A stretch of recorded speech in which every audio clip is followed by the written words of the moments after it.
Hi, everyone, and thank you for joining us today as Ro Thomas discusses Mastering Your Money. I'm Amy Goldstein, board member and chair of the training programs for the Legal Mentor Network, and I also am the founder of Grace and Allen, a recruiting and coaching firm for attorneys. For those of you who might not be familiar, the Legal Mentor Network is a nonprofit organization that offers free mentoring to law students and junior attorneys. You can find information not only about the organization, but also how to sign up as a mentor or a mentee on our website, legalmentornetwork.org. Feel free to put your questions in the Q&A as we go along. There is time left at the end, which is when they will be addressed. And then with that, it is my absolute pleasure to turn it over to Ro Thomas. Thanks so much for joining us, Ro. Thank you so much for having me. Hey, everyone. Welcome. My name is Ro Thomas, and I am a money coach. So I help lawyers manage their money better, grow their net worth so that they can work on their own terms and achieve freedom in their lives. I also host a podcast called Personal Finance for Lawyers. So I give weekly money tips there. So please check me out. All right, so let me ask you a question before we get started with the presentation.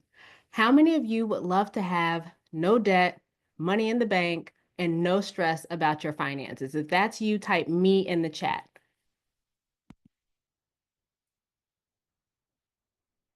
Yes, I see me. Let's go. Yes. So I love that. That is exactly what we're going to talk about today, right? The path to get here. And I want to ask in the chat if you can toggle to where it says host and panelists to everyone, and that way we can all kind of interact with one another. That would be awesome. So I want to help you avoid some of the mistakes that I've made, some of the mistakes I've seen with my clients, or if you already have some stuff going on that you want to fix, like I want to help you course correct now. So my goal is to show you how simple managing your money can be, right? And give you a plan to start managing your money better today.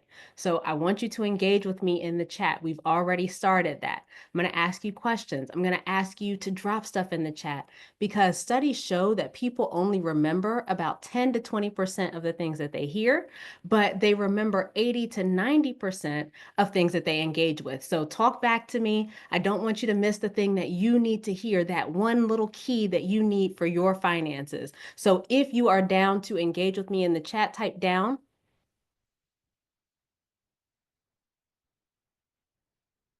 Let's go. Yes. Love it.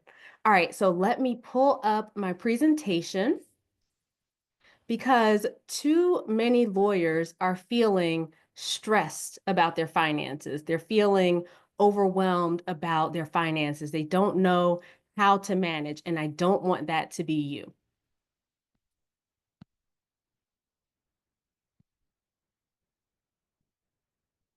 All right, and I am going to stop my video. So you should only see the title slide. All right.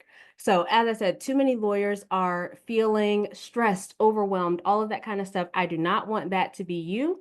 But if you can relate to that, that is why I'm here to help. So I get it. We have all been there. And let me show you where things started for me. So this is me back in 2016. I had just had my first child. You can see I still got the hospital bracelets on. Like this is literally the day that we came home with him.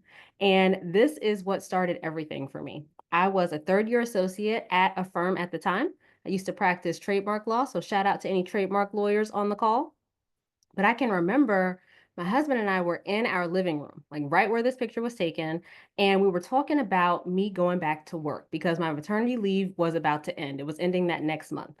And the firm that I was working with offered a program where you could do a percentage of the billable hour requirement for that same percentage of your salary. So I was thinking I'll come back around 75%, 80%, something that just takes the edge off a little bit, but I can still be involved with these clients that I'm involved with, but I have a little bit more time for this new baby boy that I have.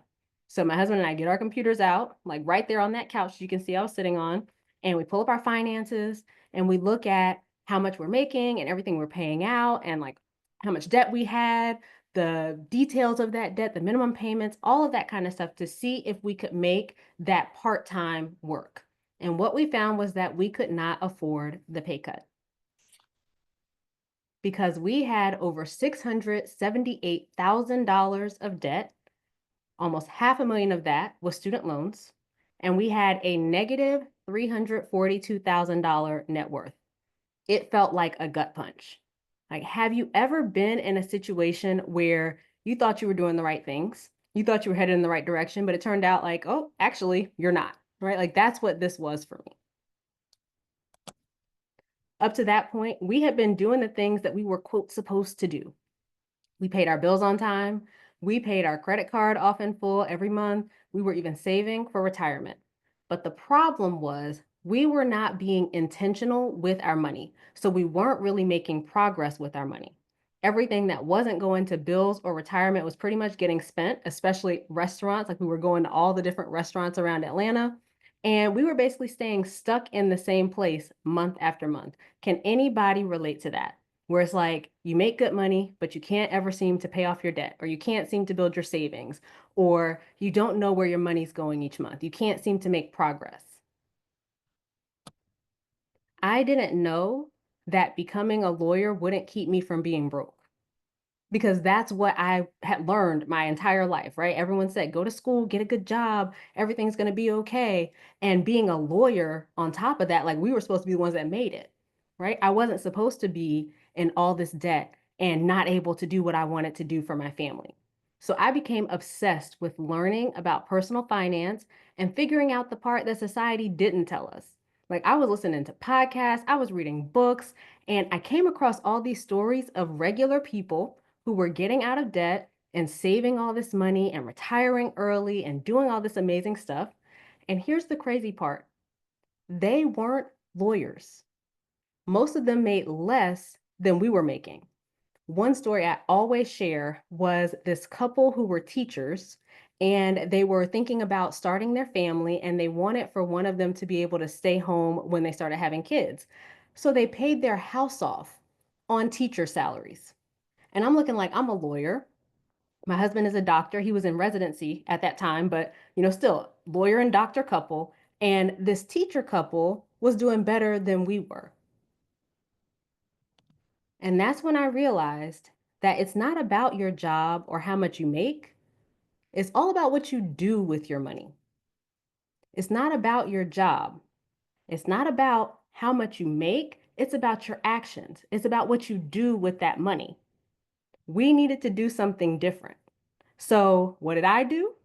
I studied the things that these people were doing because they were doing stuff that was working and I was doing stuff that was not. So we looked at the common threads in their stories, right? I tried the different techniques that they were using and I tweaked the things to fit us and our lifestyle. And ultimately, we developed this system of managing our money that has worked for us for years now. One that allows us to live our life, but still make progress with our finances. So in that first year of using our new system, we paid off almost $50,000 of debt.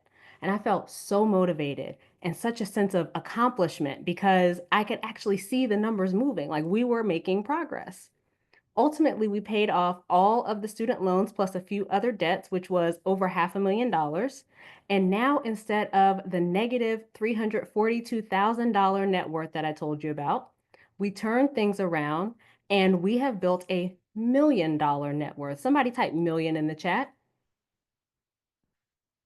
Like, I can't even describe the peace and freedom that I feel now that I have no debt but a mortgage. Like, it has truly been life-changing.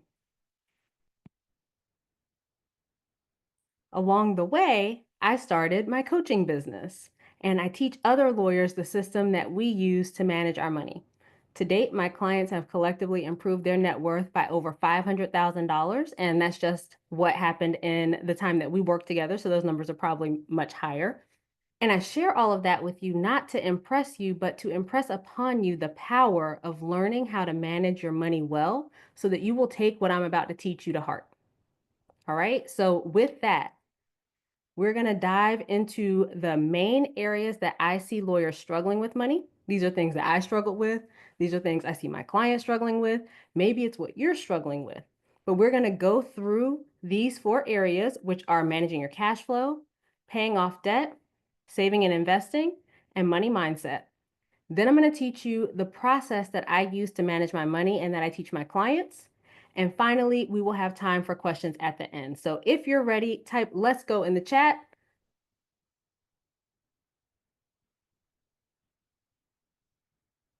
Love it. All right, so the first area we're going to talk about is managing your cash flow. Many lawyers have a general lack of awareness around their money and their spending. This looks like not knowing where your money's going each month. Maybe you overdraft your account sometimes. A lot of times it can be your credit card bill is higher than your paycheck. You just feel like you should have more money. Like, if anyone has ever experienced these things, it is very common. But here's the thing: your cash flow is the foundation of everything else you want to do with your money. So when you don't have a handle on your cash flow and you don't know what's happening with your money each month, it's going to have a trickle down effect on all the other areas of your finances. A lot of lawyers make good money, but still feel broke. I told you my story. Like, we were able to cover our bills, we were able to save for retirement, we bought some cool things, we took some cool trips, right? Made great memories, all of that kind of stuff. But we weren't paying attention to our money. There was no intention behind how we were managing it, which is why we didn't have much to show for the money we had made. We didn't have much in savings. We definitely hadn't made any progress on our student loans, but we were making 6 figures, right? More than a lot of people could even dream of. I was around like 140, 150,000 at that time. My husband was at, 40 or 50. So we were, if not at 200K, very close to it. And yet we were broke. Does anyone feel like salaries seem like a whole lot more until you actually start making the money and having to pay bills and having to buy stuff, like all of that? And a big part of that is that it's really easy for your expenses to grow to fill your income when you're not being intentional about how you're spending. So let me show you this. This is a graphic that I came across in all my searching back in the day, and I just loved it. It shows how we typically handle additional income. So often we will get a raise, we get a bonus, we get some other increase in income. And rather than making a plan for how we're going to use that money, we end up spending it. And then over time, those things that were wants at one point, right? Those things that were kind of luxuries, they become needs. And you see the person who created this graph put needs in quotation marks. It's like it used to be something that, oh, we just did to treat ourselves every once in a while, and now it's just a regular part of our income. And so as those luxuries become necessities, and we say, like, we work hard, right? I work hard, I deserve it. So many of us say that kind of thing, but with all the new necessities, your base spending gets higher as your income goes up. And so you never really get to reap the benefit of the higher income. So this concept is called lifestyle creep. What's it called? Put in the chat.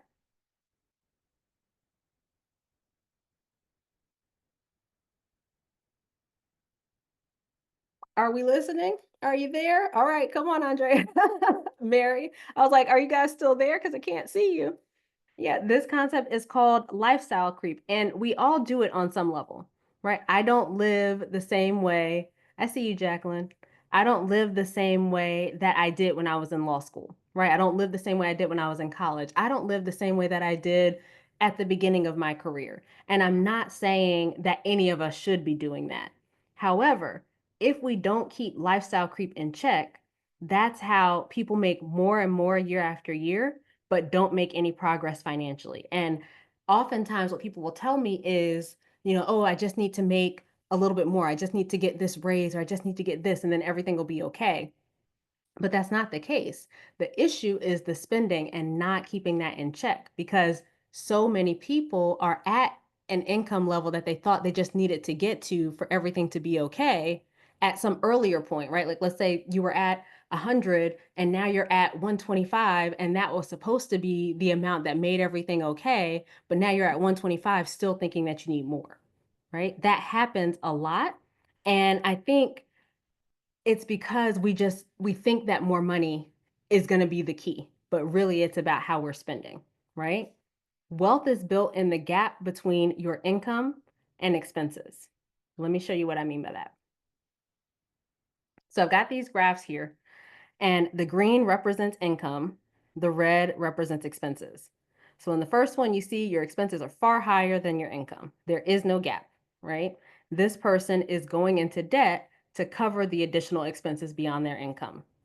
In the second one, the expenses and the income are exactly the same. So let's say I make 5,000, I spend exactly 5,000. Again, there's no gap. There is no margin for error. So any unexpected expense that pops up here is going to send me right into debt. However, in the final one, you can see that the expenses are lower than the income. There's a gap there. Somebody type gap in the chat. There's a gap here. And in that column, we call it wealth, right? The money that's not being spent, that income level that's above the expenses, is the money we can use to build our savings, to pay off debt, and to invest. So if you're not paying attention to your cash flow, it's easy to be in one of these first two situations where you're going into debt or living paycheck to paycheck. All right, so that brings me to our first question. What percentage of Americans do you think are living paycheck to paycheck? You can just type A, B, or C in the chat. I'm seeing C's, B. Yep, C's and B's mostly. The answer is C. So anywhere from 60 to 78% of Americans are living paycheck to paycheck based on various surveys.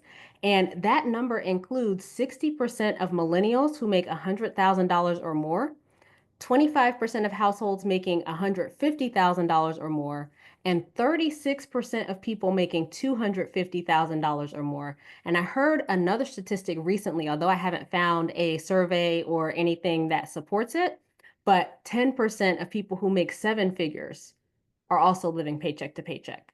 Again, I don't have any support for that, but based on the surveys that have been conducted, we can see that it's not about how much you make. It's all about what you do with the money. And I also want to highlight that paycheck to paycheck may not look the way that you typically think. So for lawyers, for other people at these income levels, we're likely not getting to the point that we're not sure if we're going to be able to eat, or we don't know if we can pay our rent or our mortgage. What I typically see is having to wait to pay a bill until you get paid again, or having high credit card balances that you can't pay off, or not having money available to save or pay off debt. Like a lot of times it's like people will get to the end of the month and they wanted to save something or they wanted to pay some debt off, but there was nothing left. So the thing I want you to remember is it is impossible to build wealth living paycheck to paycheck. Like we just talked about how wealth is built in the gap between your income and expenses. You can't build wealth if there's no gap there. All right, so now let's talk about debt. Because as lawyers, we tend to have a lot of student loan debt, but many of us also have credit card debt or car loans or personal loans or other debt too. So our next quiz question, what percentage of law students do you think graduate with more than 100K of student loan debt? I'm seeing B's, a C, A. Yeah, so the answer is actually B, 75%. So the majority of law students take out student loans, almost 95% of students, but about 75% graduate with more than $100,000 of student loan debt. On top of that, lawyers report delaying milestones like getting married or buying a house or having kids, or they report having to take a job that they didn't actually want because they wanted to be able to service that debt. Beyond student loans, the next most common type of debt I see is credit cards. So what do you think is the average credit card balance per person in America? I'm seeing C, B, C. Yep, the answer is C. So the average is $6,500 per person. The total credit card balance in America is 841 billion. And I don't have numbers specific for lawyers, but anecdotally, the balances that I typically see are more like 10 to 20,000 per person. right? The average personal loan balance for Americans is about the same, around 6,500 per person. The average car payment is 500 to 650 a month. And so we are dealing with a lot of debt. I think the bigger issue, though, than the amount of debt we have is how we tend to approach it. We don't have a plan, right? There is no plan involved. My husband and I were making the minimum payments that the bank told us to make. We had no idea what was going on with our debt. We didn't know any of the details or how things like interest rates impacted the debt. We just made the payment.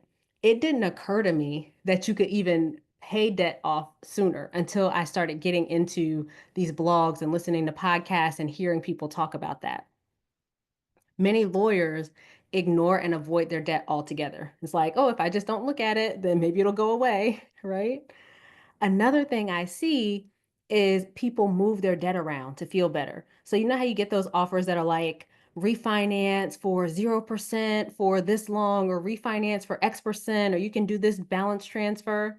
Like, I've seen a lot of lawyers get caught up with stuff like that, where they take out a personal loan or they do a balance transfer to pay off their credit card. And so they feel like they've made some progress because now this credit card balance is zero.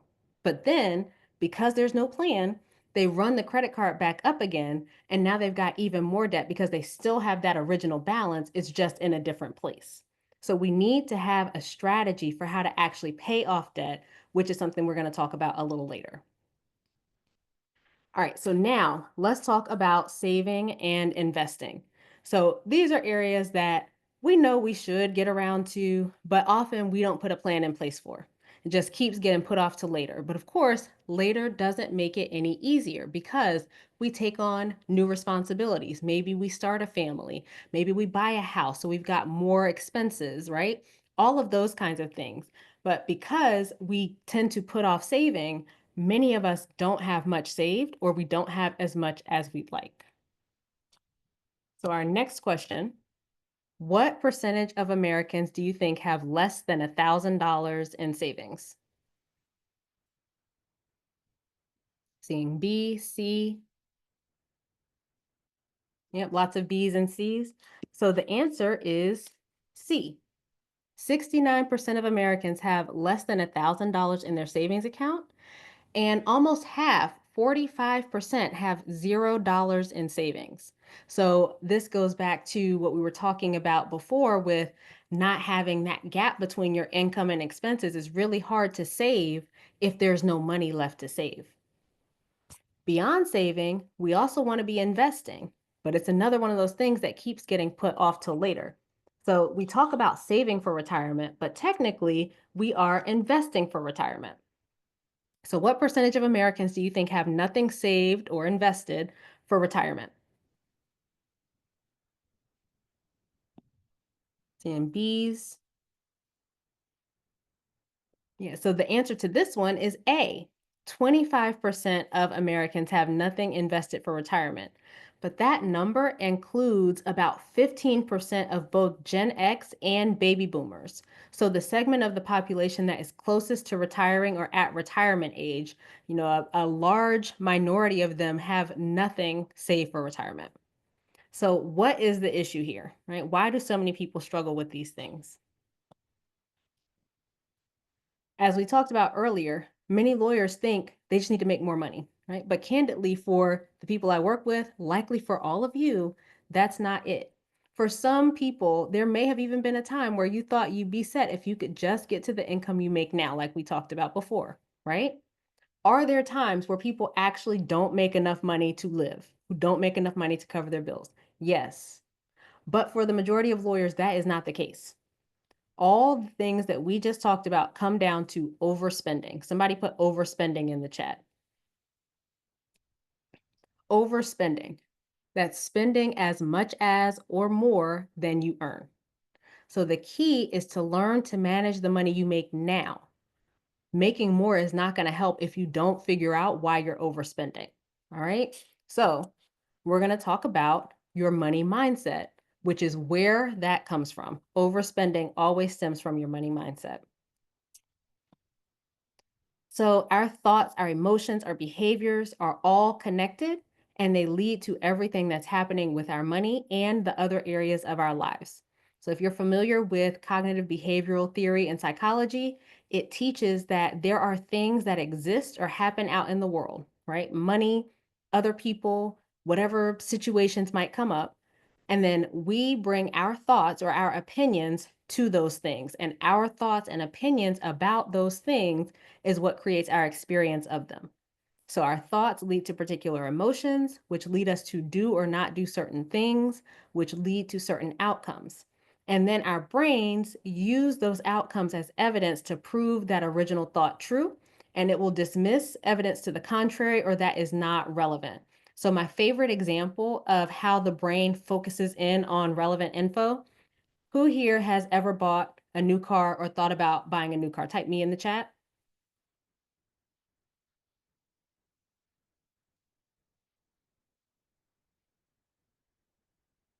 So, Amy, and forgive me, is it Andrea or Andrea? Let me know in the chat how to pronounce it. Jacqueline, right? So you guys have all bought a new car. Have you ever noticed after you buy a new car, all of a sudden everybody on the road has your car? Has that ever happened? Yes, right? It's not actually that more people have the car. The same number of cars are out there, right? But your brain is noticing the car now because it's relevant information to you now. It's like you bought this car or you've been thinking about buying this car. It's more relevant. So your brain is like, oh, there's that car again, and like draws your attention to it. This is how our brain uses our thoughts, like the things that are happening around that we bring our thoughts to. Like our brain is looking for evidence to prove the thoughts, prove the things that we believe. Oh, Jacqueline, I see you said you bought your car in cash. Love it. So, this connection between our thoughts, our behaviors, our actions, our emotions, like all of that is the key to the changes that you want to make with your finances. So, let's talk about a couple of categories of thoughts. We're going to talk about thoughts about ourselves and thoughts about money. So, we as lawyers tend to be very hard on ourselves. We tend to think that we got to do everything exactly perfectly right or we failed. If the bar is set here, we're going above and beyond it, right? When my clients first come to me, they often have a lot of negative thoughts about themselves and their ability to handle money. So things like, I'm not good with money. I don't know how to do this. I'm never going to figure this out. I should know how to do this by now, and like beating themselves up and all of that. Can anyone else relate to this? I know I can. Like, I am the harshest person on myself. And I think it's really common for people, but it seems to be even heightened for lawyers. I don't know why that is. But beating yourself up doesn't exactly motivate you to want to work on your finances, right? You're never going to get to positive results from negative thinking, at least not long term, right? Like you're not going to sustain the positive results. Might be able to do it in the short term, but you can't keep it up. So that is thoughts about yourself. But then we also have thoughts about money and thoughts about money skills. We tend to think that money is too complicated. We think that being good with money means we have to be deprived and just sit around our house and eat ramen noodles and stare at the wall, right? We think that budgets are too time consuming or too tedious, and we think it's too restrictive. We don't want to take the time to make one, right? Budgets are nothing more than a plan for how you're going to use your money in a given period of time, right? We might think that there is no point in trying because it's not going to work. Like maybe you've tried something in the past that didn't work out. And so you're like, oh, might as well not try. I've done it all. It's not going to work, right? If you believe these kinds of things about money, about the skills to manage your money better, how likely are you going to be to actually take the steps to manage your money better? Like, even if you really want to, you're not going to do it. Or maybe you start, but then you don't stick to it. Like, there is no shortage of information out there about personal finance. It's all out there. But the reason we don't implement is always because of our mindset. I can give you all the strategy in the world, but if you don't get your mindset right, you're not going to implement it. A lot of having the right mindset comes down to being able to tell the difference between facts and opinions. So the facts are the things that exist in the world versus your thoughts about them. So I have another exercise for you.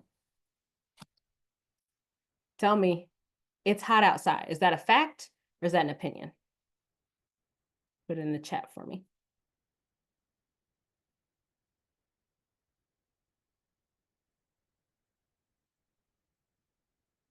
Opinion if you're in New York. Yes, that's right. This is an opinion. Some people may think it's hot, whether or not you're in New York. Some people may think it's hot. Some people might not, right? Like I could be, maybe I'm from an area that's really, really hot. I'm from an area that's like 105 degrees all the time. So if I come to a 90-degree area, that might not feel as hot to me, right? All right, how about this one? We talked about my story. Roe had a lot of debt. Fact or opinion?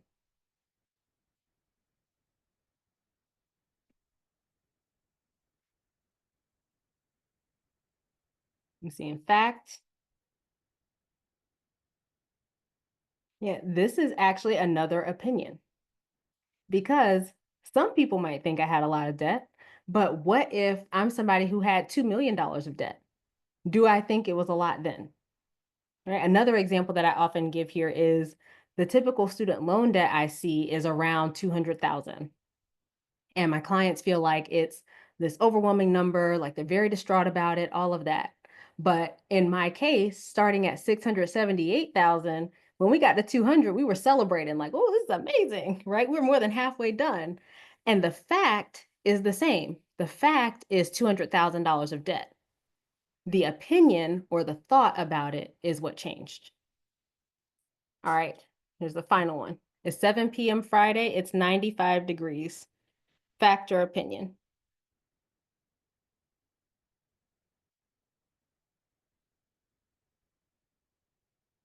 Let's see, in fact and opinion, fact.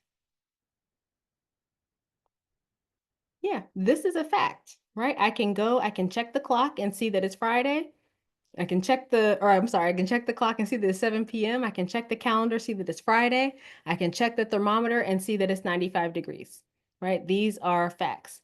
Now, we might have different thoughts about it. It's late, right? It's the best part of the week. It's hot, it's cold. Like those are opinions about the facts. So being able to distinguish between facts and opinions is important because a lot of us believe everything we think. We take our thoughts as facts, and they're not. They are opinions. There are often many different thoughts or opinions available to us for the same set of facts, like we talked about just a minute ago. But the ones we choose color how we experience our finances and all the other areas of our lives. Does that make sense? Give me a yes in the chat. All right, you guys are following. Yes. All right, so let's look at an example of this relationship between your thoughts, your emotions, your behaviors, and how it can play out in your finances. So I'm going to use the thought, I'm not good with money, because it's a really common one. And there's this great tool out of the life coach school called the self-coaching model. It's a really effective way of laying out how this cycle with your thoughts and your emotions and your behaviors plays out. So with the tool, the letter C stands for circumstance. So we talked about that there are things that exist in the world, the facts, whatever it is, right? Money here is our circumstance. It's not good, it's not bad, it just is. And then we bring our thoughts to them. So the T here stands for your thought or your opinion about that circumstance. The F is the feeling or the emotion. The A is your action. So what you're doing or not doing, your behaviors, like we talked about. And then the R is for the result or the outcome. So getting into this example, if my circumstance is money and my thought is I'm not good with money, it might make me feel defeated. From there, that might cause me to avoid looking at my bank account. Maybe I don't plan my spending. I run up my credit cards because I'm not paying attention to how much I've been spending. I don't look at my debt balances. I overspend. And then the result is that I end up not being good with money. And I put quote, good in quotation marks there because that's still an opinion. It's a thought. But the actual results might be I don't have money left to save. I overdrafted my account. I don't have money to pay down debt, or I go into more debt. And so I see those results and I think, see, I'm just not good with money. And then this loop starts all over again. So you can see how important it is to address your money mindset when you're thinking about improving your finances. As I said, I can give you all the strategy in the world. We're about to talk about some of it right now. But if you don't address your mindset, it's not going to do you any good. All right. So we talked about your cash flow, talked about paying off debt, saving and investing, and your money mindset. Now let's talk about how to fix these things. So I teach a really simple process for managing your finances better. Somebody type simple in the chat.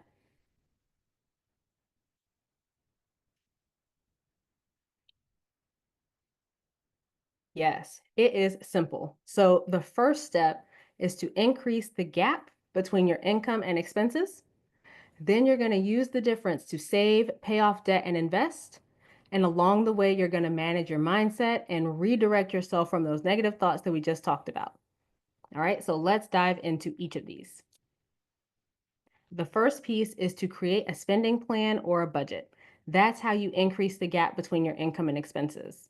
When you don't have a plan, it really hinders your ability to achieve your goals and build wealth because, as we talked about, it's really easy for your expenses to creep up to the point that they equal or exceed your income when you're not being intentional.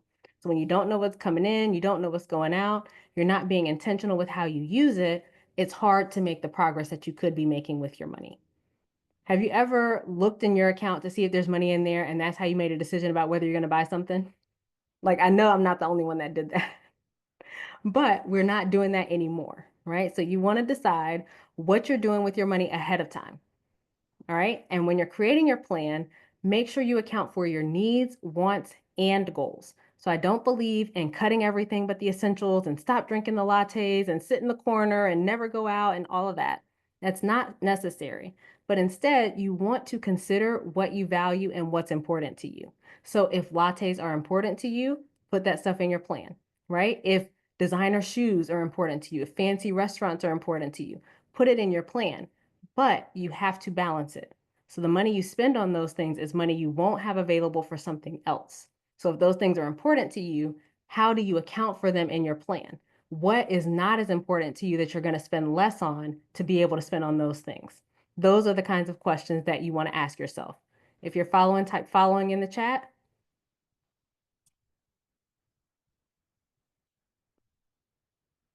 Nobody's following. Okay, you guys are following. I was going to say, if y'all not following, I have to go back.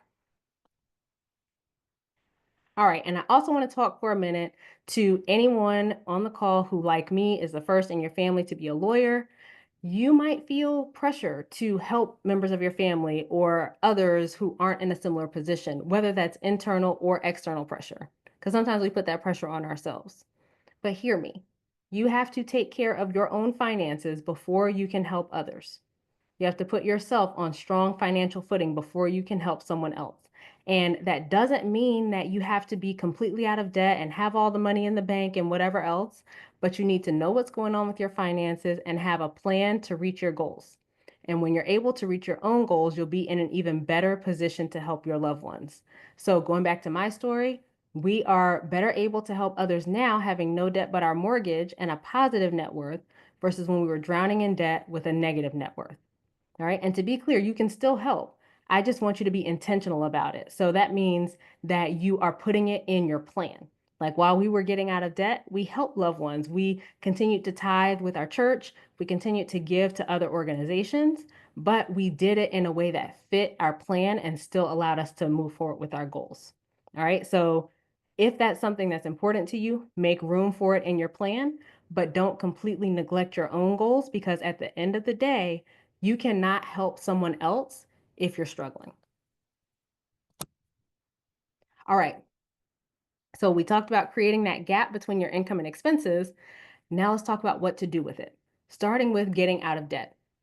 The key here is to make a plan for it. And that's not to say that you have to pay off all your debt immediately. Some people will distinguish between high interest debt and low interest debt, and they'll pay off the high interest debt quickly and then, start worrying about other goals.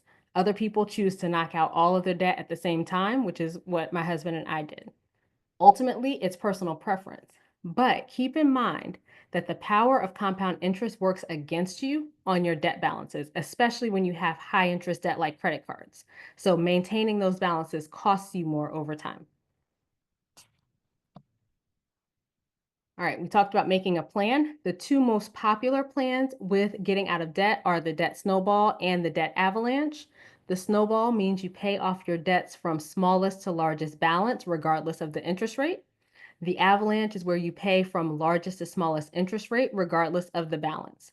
You can also look at whether any particular debts are more bothersome to you. So, for example, one of my clients' mom co-signed one of her loans, and so that one was more important to her to pay off first, even though it wasn't the smallest balance or the largest interest rate, right? So she started with that one.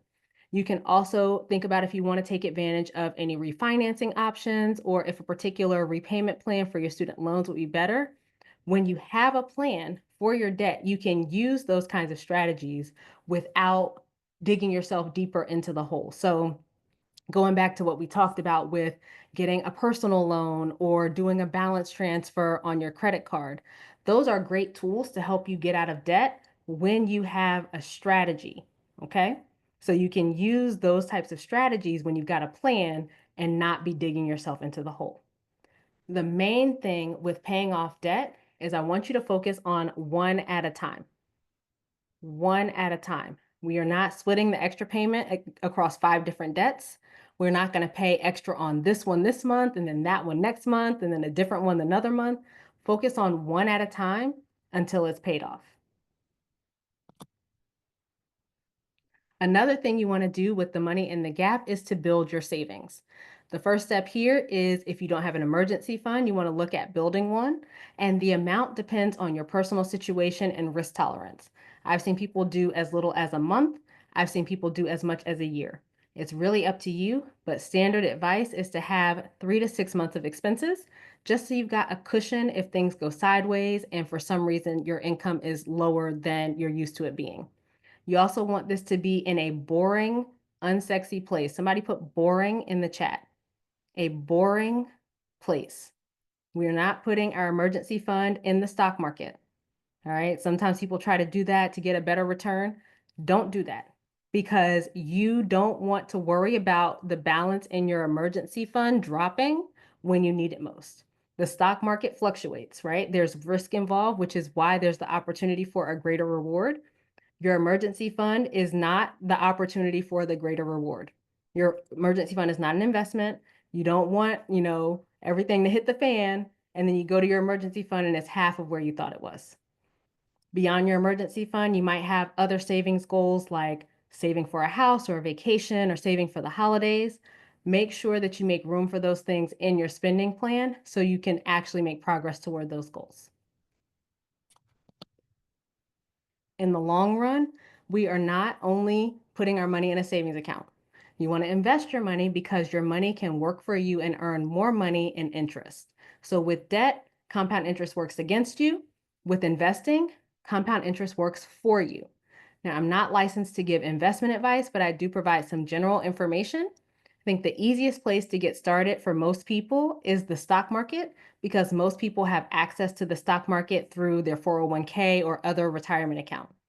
There are also non-retirement accounts that you can use to invest. And of course, there are investments beyond the stock market like real estate and bonds and crypto and all that kind of stuff.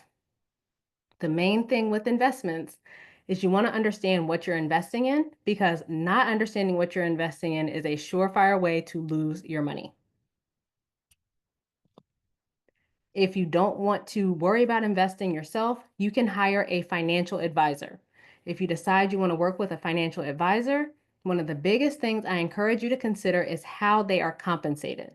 Some advisors make commissions off of selling you investments, which means there's an inherent conflict of interest there, right? They can make more if they put you into this investment that offers a higher commission, even if it's not necessarily the best fit for you. That's not to say that they will, but they could. So if you hire a financial advisor, look for one who acts as a fiduciary, meaning that they have to act in your best interest, and look for one who is fee only, which means that they charge you a set fee and their compensation is not tied to you buying a particular product. A fee-based advisor might charge you a set fee, but then they still offer some commission-based products, whereas a fee-only advisor will only charge you a flat fee with no commission-based products. And again, none of this is to say that any particular kind of financial advisor is definitely going to take advantage of you and they're shady or anything like that. I am sure there are great, honest financial advisors in all different fee structures, and financial advisors can definitely be a great asset to you on your financial journey. I just want you to know some things that you want to consider in making that decision. Now, the ongoing piece of this process is managing your mindset, as we talked about. So, you want to notice the thoughts that come up around money and question them. Are they really true, right? Don't just take them as fact and believe them and go on about your merry way. Question whether they're really true. Could something else be true? What else could be true? Notice how you're speaking to yourself. Imagine if I were there every time you got off track or you did something that you would consider a mistake, and I told you that you suck and you're never going to get the hang of this. Like, you would feel terrible. You would hate me, but that's exactly how you feel when you do it to yourself. You would never talk to someone else the way you talk to yourself. You probably would not allow other people to talk to you the way you talk to yourself. So just be mindful of that, right? Because all of that is part of why you don't want to look at your finances if you're not looking at them. You are probably used to being really hard on yourself. Many of us are. But if we have some compassion instead and don't beat ourselves down to, try to get the results we want, we would be able to make better progress. One thing that helps me with that is thinking about how I would talk to a friend or my husband or my kids if they're telling me about a mistake that they made. Like, it's sometimes easier, I think, for us to have compassion for others. And as you do this process, you can expect to feel more in control, right? As you start to choose how you want to use your money instead of seeing what happens on the back end. You'll know exactly where your money's going and stop feeling stressed and overwhelmed or even thinking about money so much. You'll feel at peace with your money. You'll have more money available and you won't feel deprived to do it. And ultimately, as you do this work, you create more freedom and flexibility in your life. And as you control your spending and direct your money intentionally, you have more options available to you, which is an amazing place to be. All right, so that is all I have for you today. I created a free guide that will teach you how to correct 5 common mistakes I see that keep lawyers from getting out of debt. So if you head to rothomas.com/LMN for Legal Mentor Network, you can grab a copy of that. Also, if you would like help with implementing this process in your finances, feel free to send me an email. We can set up some time to talk, all that kind of stuff.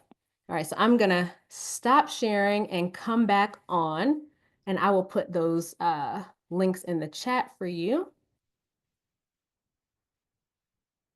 Hello again, I'm here. Let me see,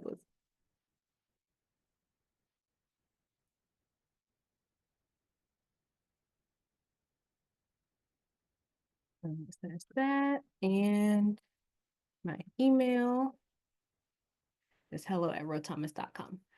All right, so let's take some questions. Who has a question? You can put it in the Q&A, you can put it in the chat, and I'll answer however you want to do it. But we've got a few minutes, so I'm happy to answer whatever questions you've got.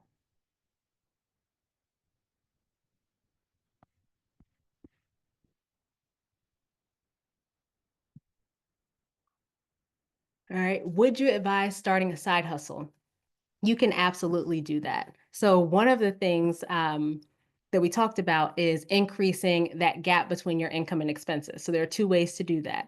You can increase your income or you can decrease your expenses. Increasing your income is great because there's unlimited potential to how much income you can make, right? You can only decrease your expenses so much before it starts to feel like really sucky. So I actually did have a side hustle where I would sell items around my house. I sold things that my son outgrew. There were apps, like the one was called OfferUp, I remember, and I would just take pictures of the items and put them up on the app if someone wanted to buy them, because it was just local to Atlanta. So if someone wanted to buy it, then I would just bring it with me to work and have them meet me somewhere nearby. So that's something that you could do for sure. If there is something that you have in mind, I don't think there's anything wrong with having a side hustle and having some income that's not dependent on whatever your main source of income is. Let's see. Hopefully that one gave you a suggestion of which one. I don't think there is a particular one that I would say like, oh, you should definitely do this one or you should definitely do that one. It just depends on what your interests are, what you're good at, that kind of thing, and what you are willing to spend time on, because this is going to be time beyond the time that you're spending at your job. See, someone asked, do you use a budgeting app? And if so, what do you recommend? I do not use a budgeting app. I still use an old school spreadsheet. Actually, you can get, let's see if I put this in here. You can get the spreadsheet that I use, just cleaned up and made nicer for you guys, at rothomas.com/budget. That'll give you a copy of the spreadsheet. It's a little bit more organized, a little bit prettier, but it gets the job done. Any other questions? Let me make sure I've got the Q&A still, so I can see if anything is there.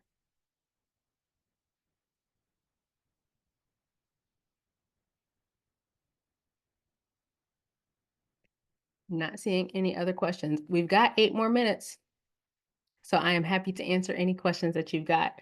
And if you don't want to put your question in the chat where everyone can see it, if you put it in the Q&A, it'll come just to us. Or they could also, in the chat, change it to host and panelist. Yeah.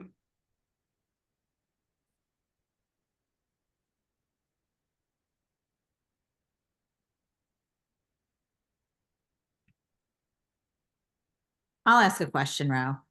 Yes, what's up?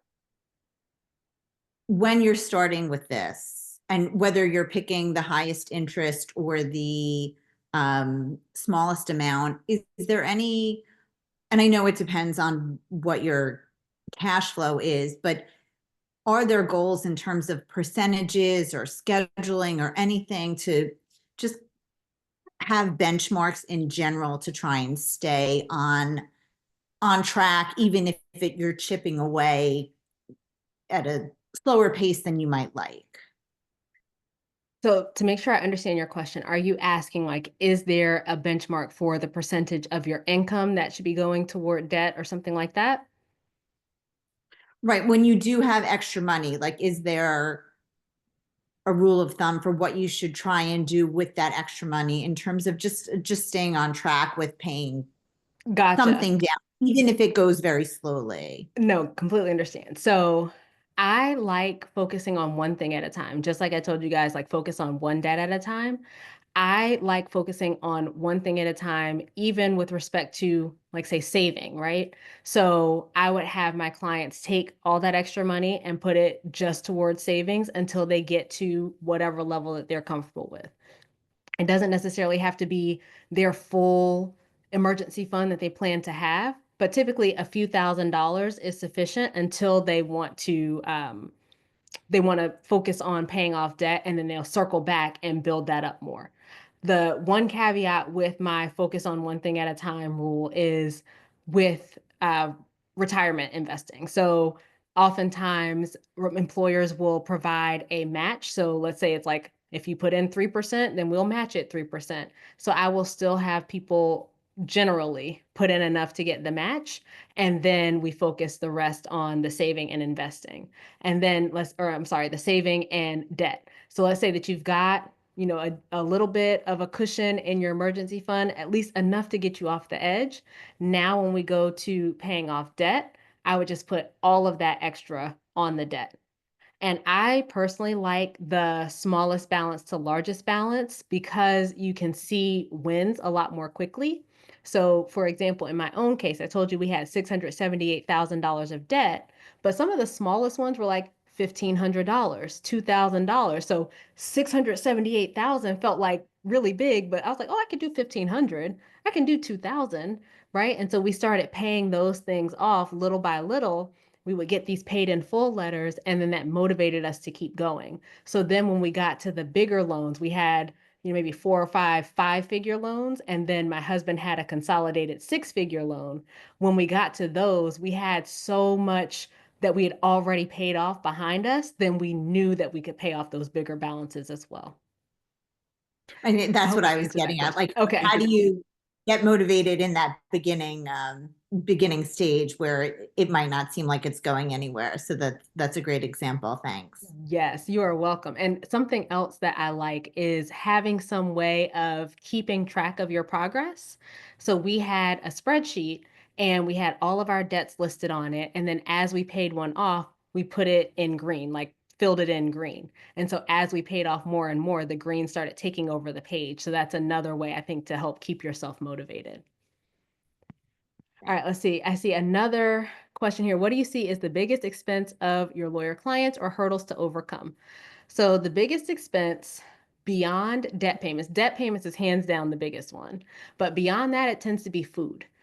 It's paying a lot for food. Often it's much more than people realize. It'll be a single person or, just a two-person household, and they're spending like thousands of dollars on food a month. So that tends to be a big one. And one of the things that we talk about is having this intentional plan, right? So we are going to decide how we want to spend that money, how we're going to feed ourselves this month, what are ways that we can still enjoy food. So, for example, I had a couple, it was a family of three, a couple and a daughter in DC.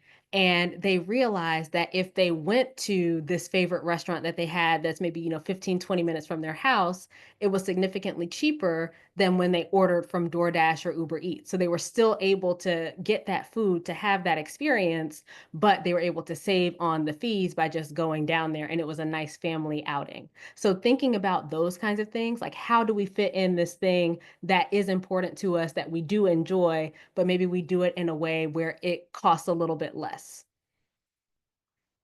Give me more on that second piece of the question, hurdles to overcome. So I want to make sure that I understand what you're asking so that I answer the right thing.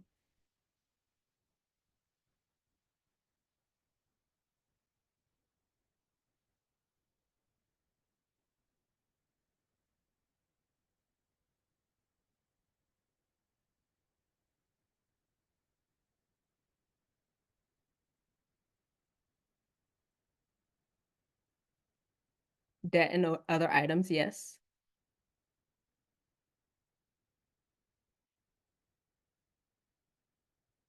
Oh, so you're saying, are there other hurdles beyond debt?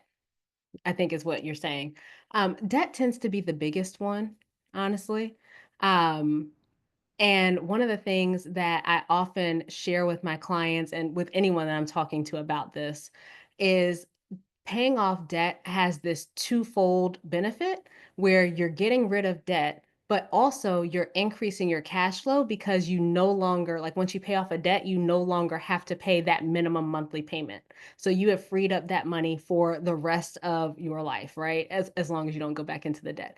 Once you pay that debt off, you no longer owe that minimum payment. So let's say it was a $250 payment. Now that's $250 extra back in your pocket. So I think debt tends to be the biggest hurdle. And if you can focus on your debt, get rid of debt, it does tend to have multiple benefits in your financial life.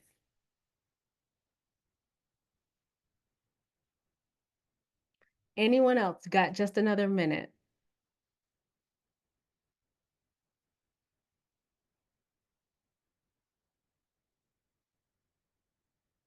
Okay, while I thank Ro, you can type, oh, let's see.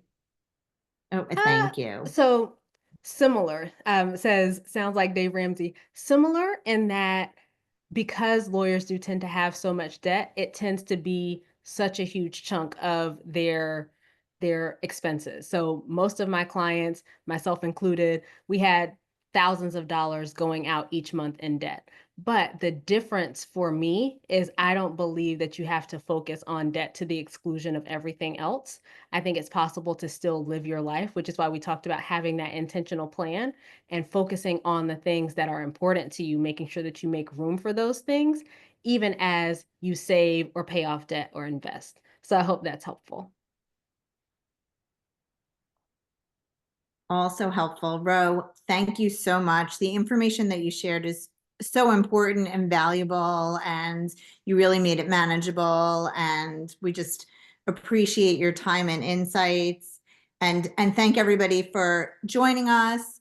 If you need to go back and would like to go back and watch parts of it again, we are going to have it up on our YouTube channel shortly.